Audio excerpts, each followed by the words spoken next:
Pe lista preliminară a stranierilor convocați pentru dubla din octombrie nu există mari surprize. Pantelimon și Tătărușanu sunt portarii pe mâna cărora merge Pițurcă. Defensiva este asigurată de Chiricheș, Goian, Gardoș, Grigore, Moții și Raț.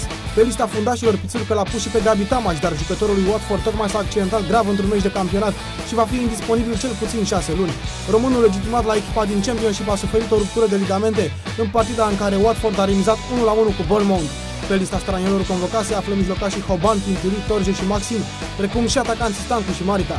Acesta din urmă va absenta însă în meciul de pe 11 octombrie cu Ungaria la București, întrucât este suspendat după cartonașul roșu primit la partida cu Grecia. Lista lui Pițurcă este așadar încă una cu probleme.